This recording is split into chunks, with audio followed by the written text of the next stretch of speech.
Good morning, and welcome to the People Pleasers Support Group, where we hold space for each other's healing journey in such a way that honors each other's lived experiences and encourages each other's recoveries. If this is your first time here, my name is Tina Rose, and I am a recovering people pleaser. I am here because I have been summoned to change the trajectory of your life. I have been guided to come on YouTube on a daily basis and share real life experiences of my own to help us recognize all the places within ourselves that need to be healed. I give practical examples of how I was codependent, and today I'm going to talk about just that. Let me squeeze in there. If you are watching this and you are already a part of our community, thank you for being here. I am so grateful for you, my friends in kindred spirit.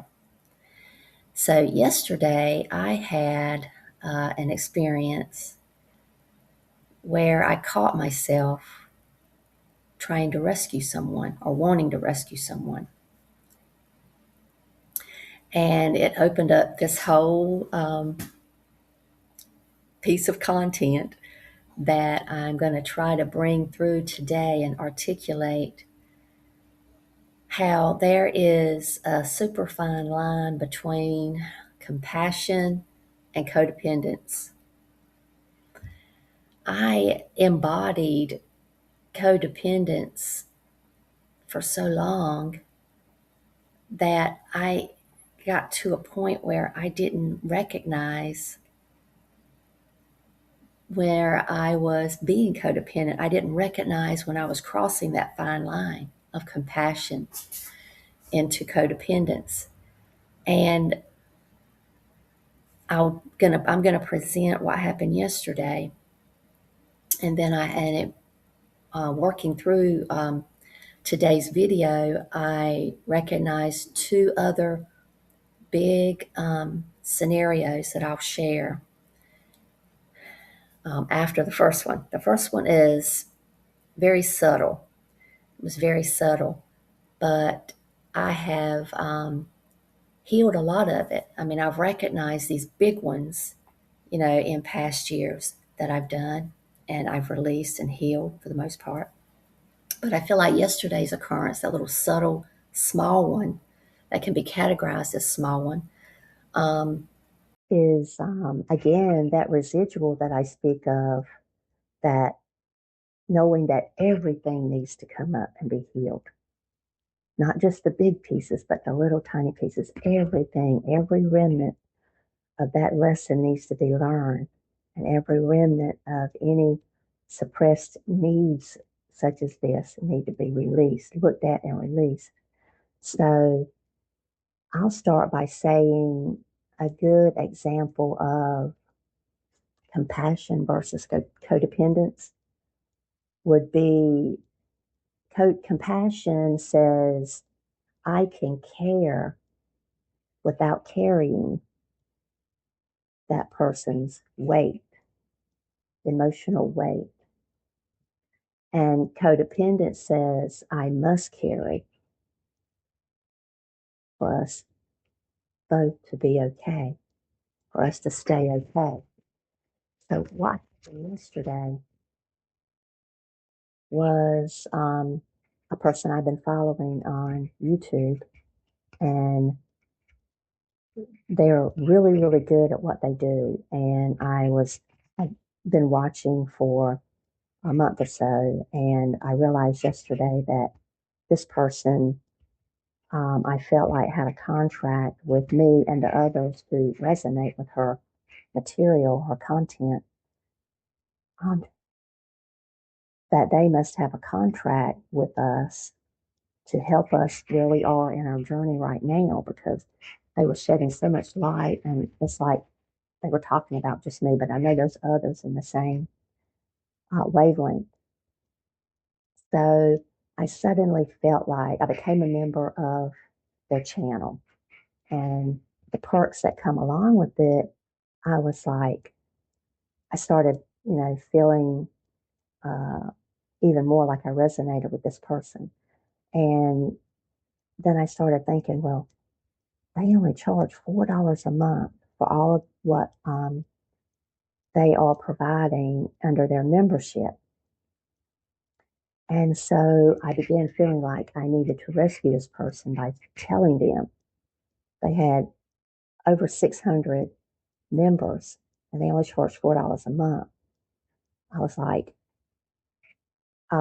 if they just charged $10 a month, which most of us could feel like we could handle that very easily, then they would make $6,000 a month. And that came up because in one of that person's videos, they had talked about how something that they aspired to do that was really important to them was to become independent um, on a physical level, still living with their parents, and being well into the age where they would typically not be doing that, but they had always felt, you know, attached in that way, and wanted to become independent. Um, and so when I thought, well, they still live with their parents, and if they just charge $10 a person for each membership, they could make plenty of money to find their own place, and it'll be a good bump. And so I was actually typing the comment in one of their YouTube videos to say just that. Like, look, all you have to do is charge $10, and all of us members love you. You help us so much. Let us help you this way. And I caught myself typing the comment to do that. And that's when my guide said, Tina, look at what you're doing. And I did. And when it's codependence and not compassion, you have that urgency. And I felt an urgency to do that. And so when my guides helped me catch myself, I stepped back, I deleted the comment, and then I continued to internally investigate what I needed to learn from this to be able to completely uh, let go of it, and not be caught up in that codependent trait anymore, or that codependent tendency anymore, or habit, because tendencies are habits. And what it did was it opened up some of my memory, and it brought into back when, about 6 years ago. No, not 6 years ago. That's when my sister died. My sister died about 6 years ago, but she had cancer. She fought cancer for about 10 years. So about 16 years ago, when she first started being treated for cancer, she got to the point where, with chemo and the radiation, she got to the point in the chemo where it was going to start making her hair fall out. So me, being the codependent one, felt like I wanted to shave my head, and I did. I shaved my head when it was time for her. Her hair was falling out, and she told me that she was, the medical establishment had recommended that she go ahead and shave her head because it would feel better, and she would probably feel like it looked better, instead of having all these empty patches. So when she told me that, I was like, well, I'll shave my head with you, because I wanted to, as a codependent, we want to take away people's pain. And so I did that at the time, but years later after that, I realized when she was still going through her cancer journey, I realized that it wasn't fair for me to try and step in on her journey because that was part of her spiritual journey, was going through that suffering. So I was like trying to take over and interfere with her spiritual journey, basically. That's what the light was shining on for me a few years after I had done that. And that was a big lesson. So that was blatant, right? That's one of the blatant things. She was my sister. She was my family member. I had grown up with her. I had learned to take care of everybody's feelings, try to regulate everyone's emotions. So that was a big one. That was my first time that I recognized that lesson, that I didn't need to try to carry the weight of someone else's burdens or emotional pain because they have their own inner wisdom, their own guides that are with them, helping them work through these difficult journeys. Just like I have my own guides, they have their own. So that was another lesson. Everybody has their own inner guidance to help them learn and grow through their own experiences. I don't need to intervene. And the next big one um, that I'll share with you was how we take on to the point of embodying someone else's um, emotional pain. It was my former husband, and he was also, definitely had his childhood trauma. That's why we were brought together because we had very deep wounds around some of the same things, but uh, and the outer physical way that happened was somewhat similar. Um, and one of the big heavy burdens that I actually took on for him was him feeling like the black sheep of the family.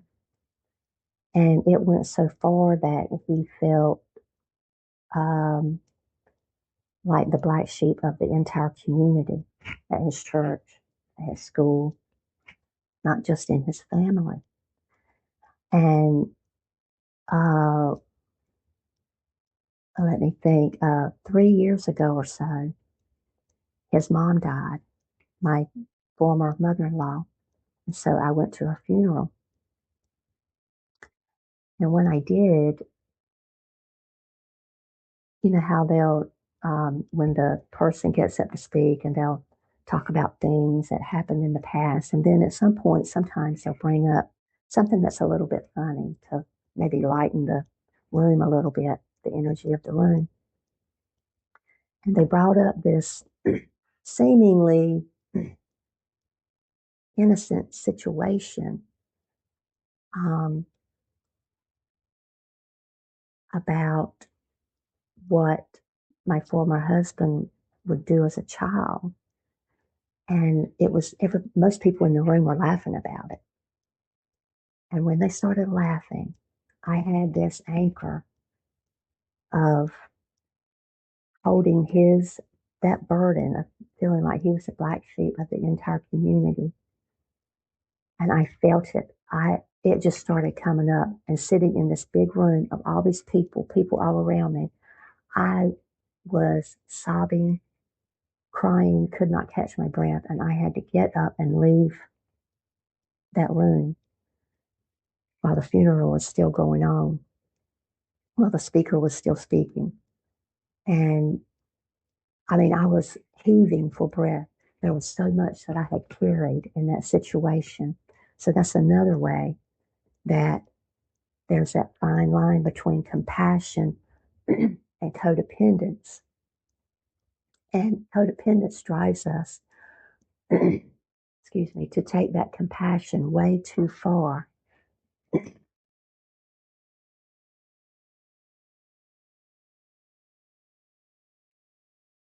to the point that it crosses that fine line into codependence. And I was deep into it.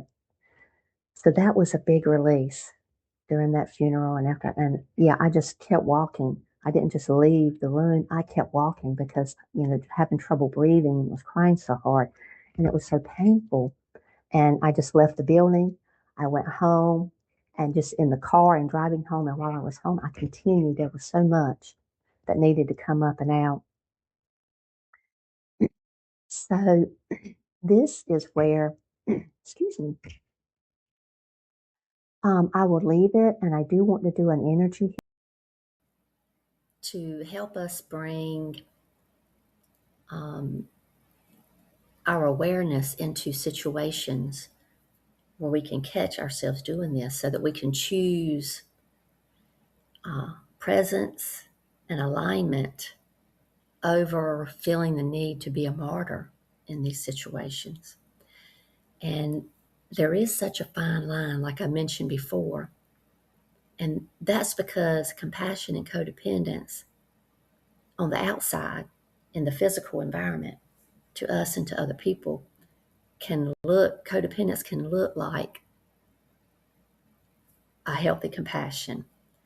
That's why there's such a fine line. But for example, when people would find out that I had shaved my head for my sister's chemo, that's how they would see it, as just true compassion and nothing else. They would say, "Oh, that is so sweet. That is so incredible that you wanted to do that." And I wouldn't say anything because at that point, I had learned the lesson.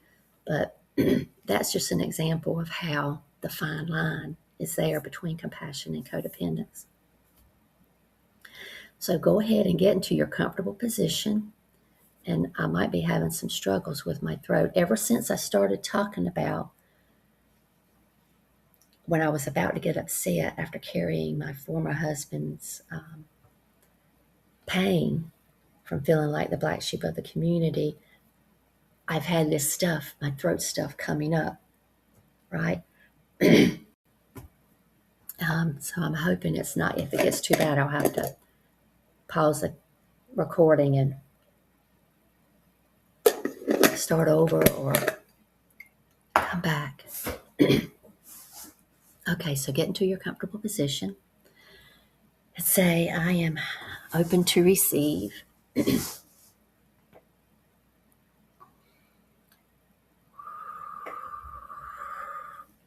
And the energy healing begins now.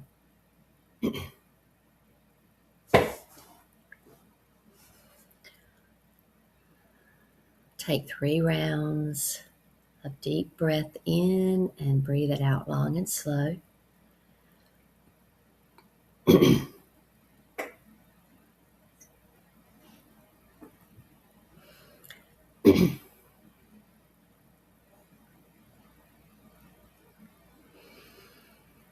Calling in Archangel Michael to keep energies and frequencies high during this transmission.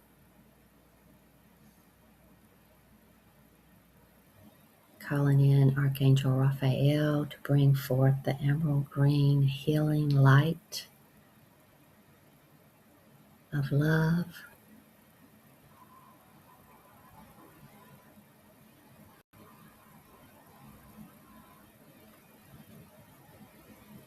Inviting in our higher consciousness and all of our guides, mine and yours, to assist in this healing transmission.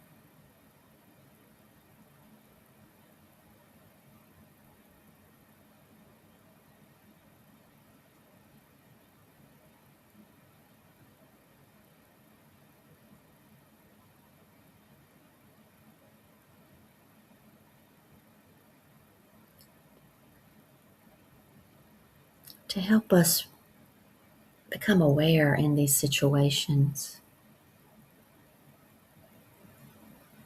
and recognize in the moment that we want to let others go through their struggles without our interference emotionally.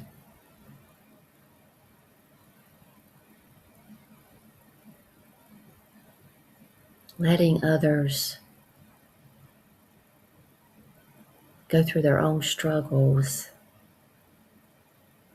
allows them to be more open to their own inner guidance to help them through that journey.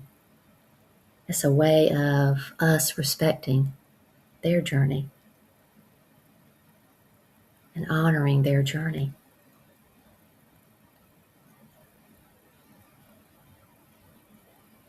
The energy is coming through very strongly, powerfully.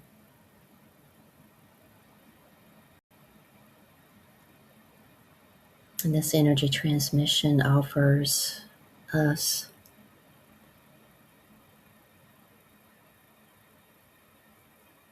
the acknowledgement during those situations that we can stay present and aligned with the truth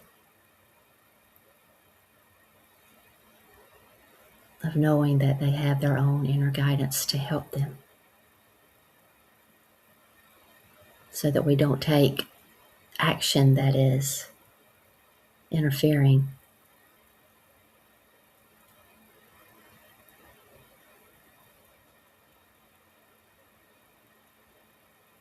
Presence without rescue.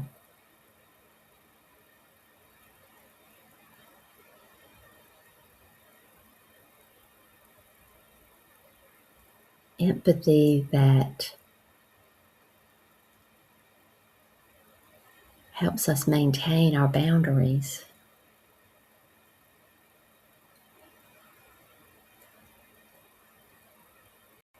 Sitting with this person in presence during the storm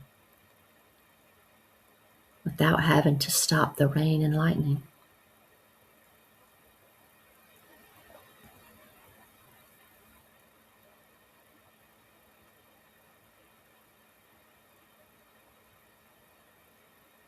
This energy helps us be aware in those situations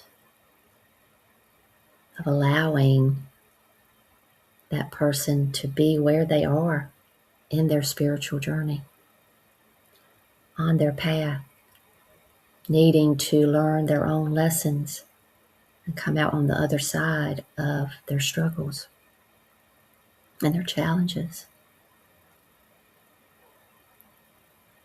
instead of us feeling responsible for making them feel better.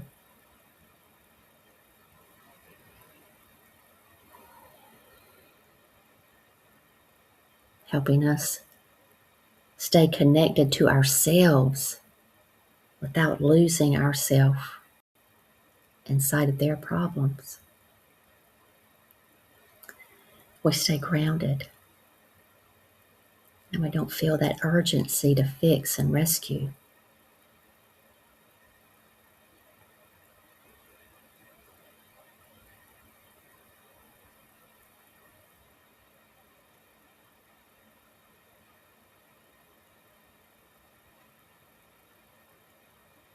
And help us to get the deep meaning of love in this situation.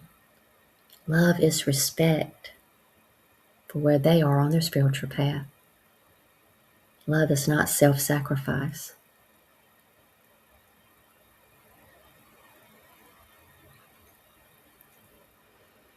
And another thing that's coming up for us to receive during this energy transmission is recognizing the spiritual language that we use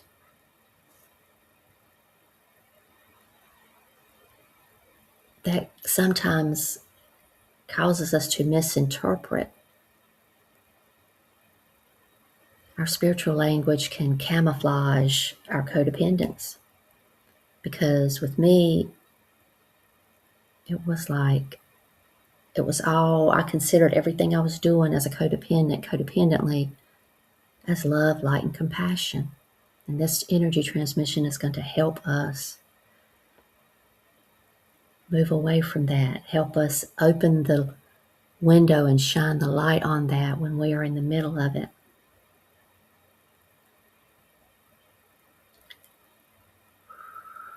So that we can detach from the other person's pain and drama.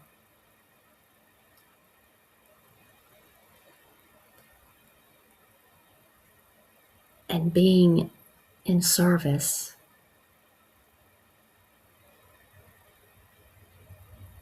as benevolent impact, not as a way that makes it unsustainable for either one of us.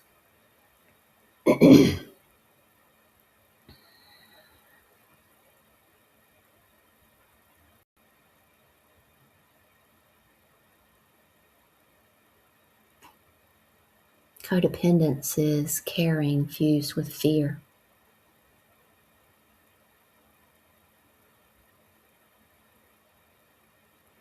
Feeling like you must carry their pain with them for you both to be okay. We don't have to do that anymore.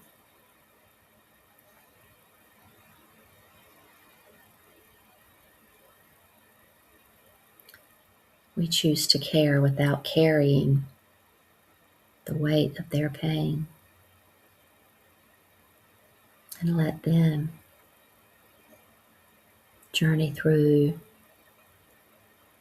the lessons that are meant for them. We have enough of our own lessons to journey through. This is true respect and acceptance. This is love.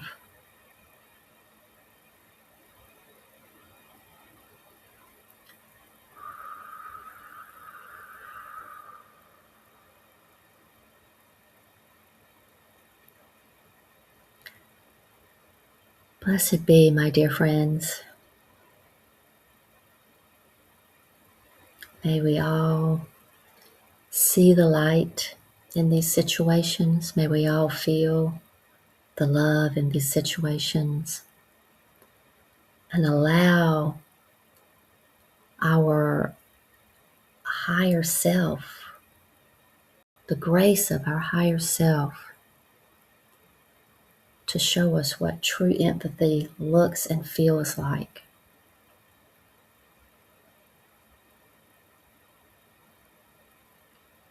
So that we can be seen for who we truly are.